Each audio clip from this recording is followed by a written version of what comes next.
of unsound mind. In order to be competent to contract, a person must be of sound mind. നമുക്കൊരു കോൺട്രാക്റ്റിലേക്ക് enter ചെയ്യണമെങ്കിൽ, contract ചെയ്യാൻ നമ്മൾ competent ആവണമെങ്കിൽ നമ്മൾ sound mind ആയിരിക്കണം. അപ്പോൾ ആദ്യം we should know what is the meaning of sound mind.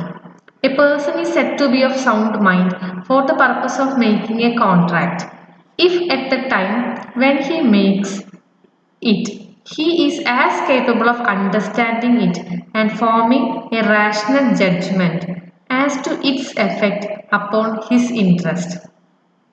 ഒരു കോൺട്രാക്റ്റിൽ എൻ്റർ ചെയ്യുന്ന നേരത്ത് നിങ്ങൾക്ക് സൗണ്ട് മൈൻഡ് വേണം. സൗണ്ട് മൈൻഡ് എന്ന് പറഞ്ഞു കഴിഞ്ഞാൽ you should be capable of understanding it. ആ കോൺട്രാക്റ്റ് എന്താണെന്ന് മനസ്സിലാക്കാനുള്ള ബോധം നിങ്ങൾക്ക് വേണം.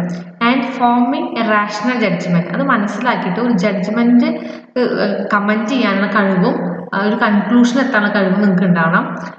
അപ്പോൾ ഹിസ് ഇൻട്രസ്റ്റ്, അപ്പോൾ യുവർ ഇൻട്രസ്റ്റ്, അതിനാണ് നമ്മൾ സൗണ്ട് മൈൻഡ് എന്ന് പറയുക. A person of unsound mind is one who is suffering from permanent or temporary mental derangement. Unsound mind എന്ന് പറഞ്ഞു കഴിഞ്ഞാൽ പെർമനന്റ് ആയിട്ടോ ടെമ്പററി ആയിട്ടോ മെന്റൽ ഡിറേഞ്ച്മെന്റ് ഉള്ള ആളിനെയാണ് നമ്മൾ അൺസൗണ്ട് മൈൻഡ് എന്ന് പറയാം. Examples of person of unsound mind are idiots, lunatics, drunken person. A person who is usually of sound mind but occasionally of unsound mind may not make a contract when he is of unsound mind. ഒരാൾ ചിലപ്പോൾ ചില സമയങ്ങളിൽ sound mind ആയിരിക്കാം, ചില സമയങ്ങളിൽ unsound mind ആയിരിക്കാം. അങ്ങനെയുള്ള ഒരാളാണെങ്കിൽ അൺസൗണ്ട് മൈൻഡ് ആയിരിക്കുന്ന സമയത്ത് എന്ത് ചെയ്യാൻ പാടില്ല, കോൺട്രാക്റ്റിൽ എൻ്റർ ചെയ്യാൻ പാടില്ല. Now let us see the case of an idiot.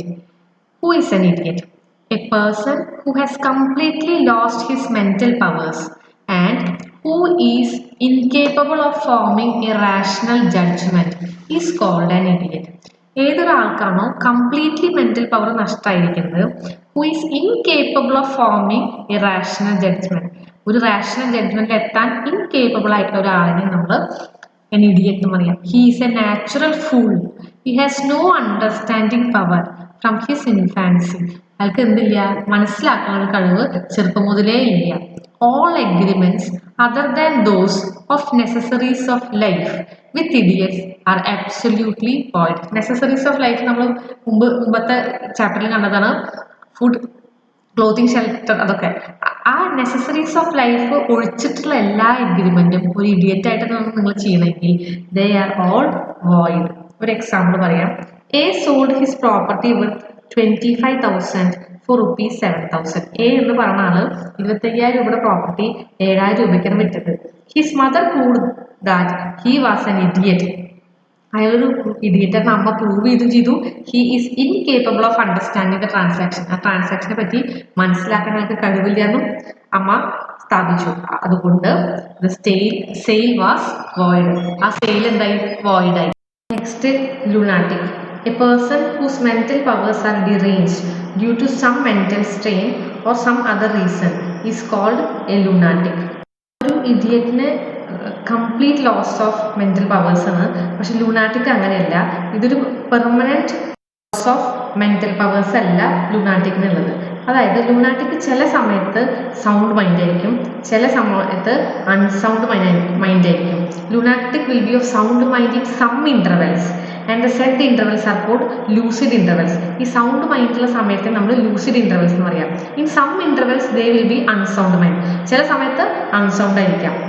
So they can enter into a contract during lucid intervals. Sound mind ആകുമ്പോൾ അവർക്ക് കോൺട്രാക്റ്റിൽ എൻ്റർ ചെയ്യാം. ആ സമയത്തുള്ള കോൺട്രാക്റ്റ് എല്ലാം വാലിഡ് ആണ്. അൺസൗണ്ട് മൈൻഡുള്ള സമയത്ത് അവർ കോൺട്രാക്റ്റിൽ എൻ്റർ ചെയ്താൽ അതെല്ലാം വോയിഡ് ആണ്. But all agreements for necessities of life are valid. Necessities of ലൈഫിന് വേണ്ടിയിട്ടുള്ള അഗ്രിമെന്റ് എല്ലാം വാലിഡ് ആണ്. ഡ്രങ്കൻ പേഴ്സൺ ആണ്. ഈ ഇൻടോക്സിക്കേഷൻ്റെ സ്റ്റേജിൽ a person who is in the state of intoxication is incapable of entering into a contract. കുടിച്ച സമയത്ത് ഒരാൾ കോൺട്രാക്റ്റിൽ എൻ്റർ ചെയ്ത് അത്തരം കോൺട്രാക്റ്റ് എല്ലാം വോയിഡ് ആണ്. The position of drunken person is similar to that of a lunatic. ഒരു ലുനാറ്റിക്കിൻ്റെ പൊസിഷനിലാണ് ഒരു കള്ള് കുടിച്ചിട്ടുള്ള ആൾ. The Indian law differs from English law in case of lunatic or drunken person. Under English law contracts entered into with lunatic or drunken person are voidable. English law പ്രകാരം ഇത്തരം ആൾക്കാരായിട്ട് നടത്തുന്ന കോൺട്രാക്റ്റ് എല്ലാം voidable ആണ്. പക്ഷേ Indian ലോയിൽ they are all void.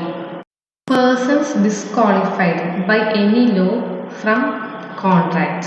ഈ പറഞ്ഞ ആൾക്കാർ they are disqualified by law from contract. അവർക്ക് കോൺട്രാക്റ്റിൽ എൻ്റർ ചെയ്യാൻ പറ്റില്ല. They are disqualified. അത് ആരൊക്കെ നോക്കാം.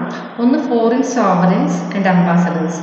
Foreign sovereigns and accredited representatives of a foreign state or ambassadors enjoy special privilege by which they cannot be sued in Indian court.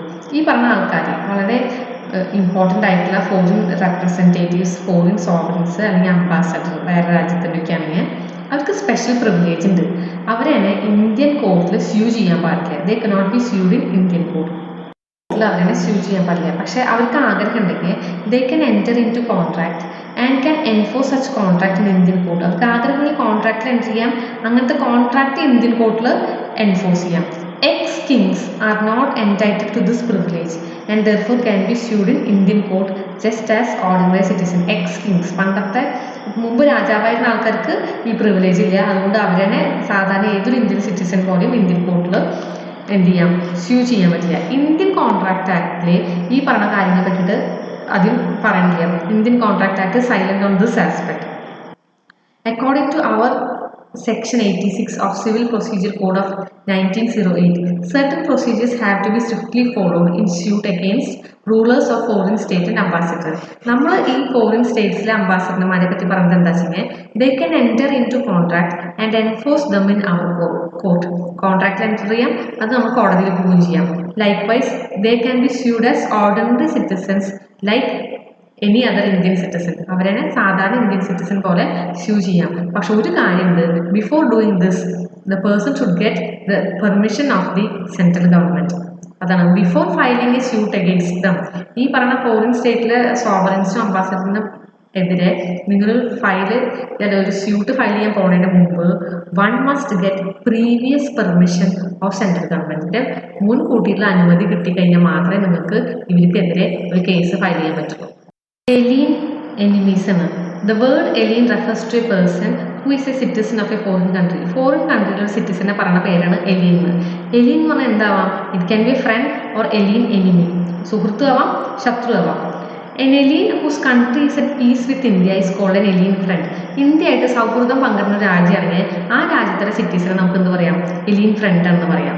പക്ഷേ alien whose country set war with India, ഇന്ത്യയുടെ യുദ്ധമാണ്. അപ്പോൾ അടുത്ത് നമ്മൾ കണ്ടു ചൈന ബോർഡറിൽ നമ്മുടെ ജവാന്മാർ കൊല്ലപ്പെട്ടു. അപ്പോൾ യുദ്ധത്തിലുള്ള ഒരു രാജ്യമാണെങ്കിൽ സിറ്റിസൺ ആണെങ്കിൽ നമുക്ക് അയാളെ എലിയൻ എനിമി എന്ന് പറയാം. In the case of outbreak of war between India and alien country, performance of contract made before the war will be suspended during the course of war. നമ്മൾ ഒരു രാജ്യമായിട്ട് മുൻപ് ഒരു കോൺട്രാക്റ്റിൽ എൻ്റർ ചെയ്യുന്നുണ്ട്. ആ എപ്പോഴാണ്? യുദ്ധത്തിന് മുമ്പാണ് ഒരു കോൺട്രാക്റ്റിൽ എൻ്റർ ചെയ്യുന്നത്. യുദ്ധം തുടങ്ങി, ഔട്ട്ബ്രേക്ക് ഓഫ് വാർ ഉണ്ടായിക്കഴിഞ്ഞാൽ എന്ത് ചെയ്യും? ആ കോൺട്രാക്ട് സസ്പെൻഡ് ചെയ്യും. It will B suspended during the course of war or they will B dissolved if they are against national interest. നമ്മുടെ രാജ്യത്തിന് ഇൻട്രസ്റ്റിനെതിരാണെങ്കിൽ, അപ്പം മുമ്പുണ്ടാക്കിയ കോൺട്രാക്റ്റ് ആണെങ്കിൽ പോലും എലിയൻ ഫ്രണ്ടായിട്ട് മുമ്പുണ്ടാക്കിയ കോൺട്രാക്റ്റ് ആണെങ്കിൽ വാർ തുടങ്ങിക്കഴിഞ്ഞ് കഴിഞ്ഞാൽ അത് എന്താവും? അത് ഡിസോൾവ് ആവും. During the continuance of war, an alien enemy can neither enter into a contract with an Indian citizen nor can be sued in Indian court. ഈ വാർ നടന്നുകൊണ്ടിരിക്കുന്ന സമയത്ത് എന്ത് ചെയ്യാൻ പറ്റും? എലിയൻ എനിമിക്ക് ഒരു കോൺട്രാക്റ്റിൽ ഇന്ത്യൻ സിറ്റിസനായിട്ട് എൻ്റർ ചെയ്യാനും പറ്റില്ല, no he can be sued in Indian court. രണ്ടും പറ്റും. കോർപ്പറേഷൻ ഓർ കമ്പനീസ് ആണ്. കമ്പനി നമുക്കറിയാം it is an artificial person created by law.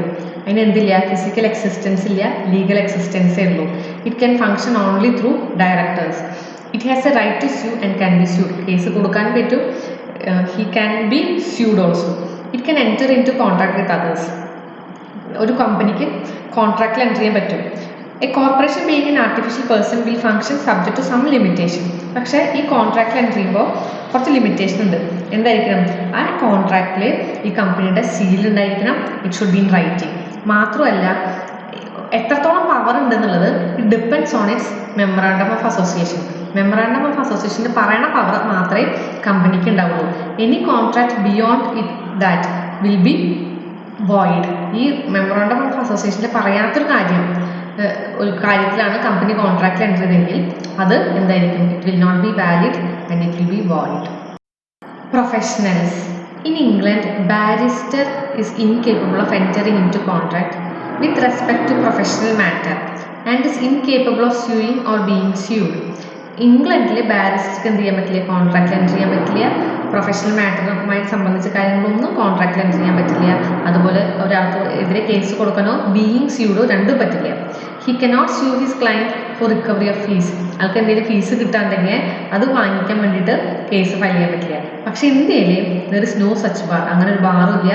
No such professional disqualification exist in India. ഇന്ത്യയിലെ every barrister who has got himself enrolled as an advocate of Indian High Court can sue his client for his fees.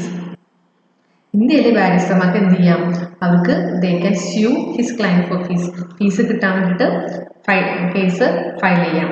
അതേപോലെ തന്നെ under Indian bar council act 1927 enrolment of N advocate is necessary before he can practice.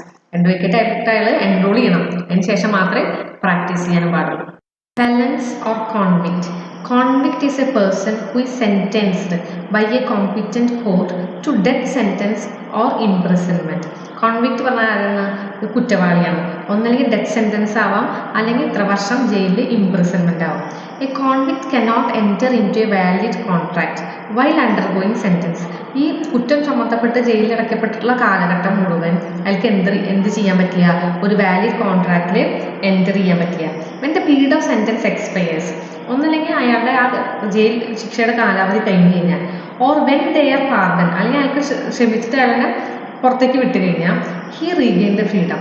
അപ്പോൾ അതിന് ശേഷം അയാൾക്ക് എന്ത് ചെയ്യാം, അയാൾക്ക് കോൺട്രാക്റ്റിൽ enter ചെയ്യാം, അയാൾക്ക് എല്ലാ അവകാശമുണ്ട് സ്യൂ ചെയ്യാനും സ്യൂ ചെയ്യപ്പെടാനും. When he regain freedom the incapacity to contract disappears. ആ ഇൻകപ്പാസിറ്റി അപ്പം മുതലേ ഇല്ലാതായിരിക്കും. Next insolvent or bankrupt. എപ്പോഴും ഒരാൾ ഇൻസോൾവെന്റ് അല്ലെങ്കിൽ ബാങ്ക്രപ്റ്റ് എന്ന് പറയുക അയാളുടെ സ്വത്തിനേക്കാൾ കൂടുതൽ അയാൾക്ക് കടം ഉണ്ടാവുന്നതാണ്. അങ്ങനെ കടക്കാരനായിട്ട് ഒരാൾക്ക് എന്ത് ചെയ്യാൻ പറ്റില്ല, he cannot enter into a contract. When a person has incurred debts more than his asset he is not able to repay the debt he is adjudge insolvent. അപ്പോഴാണ് അവനെ ഇൻസോൾവെന്റ് എന്ന് പറയാം. An insolvent cannot enter into contract relating to his property. He is disqualified by law, namely the law of insolvency പ്രകാരം അയാൾക്കൊരു കോൺട്രാക്റ്റിൽ enter ചെയ്യാൻ പറ്റില്ല. Next woman. ചില text ബുക്കിൽ വുമൺ എന്നും ചിലത് നമുക്ക് മാരീഡ് വുമൺ എന്നും കാണാം. Law has not made any distinction regarding contractual capacity of males and female. A woman, whether married or unmarried, enjoys the same contractual capacity as men. ഒരു സ്ത്രീ കല്യാണം കഴിഞ്ഞതായാലും കല്യാണം കഴിയാത്ത സ്ത്രീ ആയാലും പുരുഷന്റെ അതേപോലെ തുല്യ അവകാശം സ്ത്രീക്കുണ്ട്. എന്ത് കപ്പാസിറ്റി, കോൺട്രാക്ട്, ഒരു കോൺട്രാക്റ്റിൽ എൻ്റർ ചെയ്യാനുള്ള എല്ലാ അവകാശവും സ്ത്രീക്കുണ്ട്. Whatever property a woman possess she has absolute ownership over it. എന്തൊക്കെ പ്രോപ്പർട്ടി സ്ത്രീയുടെ പേരുണ്ടോ അതിൻ്റെ മുഴുവൻ ഓണർഷിപ്പും അവർക്കായിരിക്കും. She is free to deal with her personal property in the way she likes. അവരുടെ സ്വന്തം സ്വത്താണെങ്കിൽ അവർക്ക് ഇഷ്ടമുള്ള പോലെ പെരുമാറാം. Her husband is not at all responsible for her contract. ആ സ്ത്രീയുടെ കോൺട്രാക്റ്റിന് ഹസ്ബൻഡ് റെസ്പോൺസിബിൾ അല്ല. Consent. We have seen that in order to create a valid contract, there should be perfect identity of mind. That is consensus ad idem. അതായത് subject മാറ്ററിൽ രണ്ട് പാർട്ടീസും ഒരേ മനസ്സോടെ ആയിരിക്കണം അതിന് consent our മനസ്സിലാക്കിയിട്ടുണ്ടാവുക. So 2 or more persons are set to consent when they agree upon the same thing in the same sense. two or more persons, രണ്ടോ അത് കൂടുതൽ ആൾക്കാർക്ക് ആർ സെറ്റ് ടു കൺസെൻറ്റ്, അവർക്ക് കൺസെൻറ്റ് ഉണ്ടെന്ന് പറയണമെങ്കിൽ എങ്ങനെയായിരിക്കണം, they have agree upon the same thing. അത് subject മാറ്ററിൽ അവർ എഗ്രി ചെയ്തിരിക്കുന്നത് സെയിം സെൻസിലായിരിക്കും. രണ്ട് പേരും ഒരു കാര്യം ഒരേപോലെ ആയിരിക്കണം അത് മനസ്സിലാക്കിയിട്ടുണ്ടാവുന്നത്. Consent is said to be free when it is not caused by. Consent free ആവണമെങ്കിൽ അത് എങ്ങനെയുള്ളതാവരുത്, കോയേഷൻ, നിങ്ങളെ ഭീഷണിപ്പെടുത്തിയോ നിങ്ങളെ സ്വാധീനം ചെലുത്തിയോ ഫ്രോഡ് ചെയ്തിട്ടോ മിസ്റെപ്രസെൻറ്റേഷൻ തെറ്റിദ്ധരിപ്പിച്ചിട്ടോ മിസ്റ്റേക്ക് കൊണ്ടോ ആവരുത് നിങ്ങളുടെ കൺസെൻറ്റ് ലഭിച്ചിട്ടുണ്ടാവേണ്ടത്.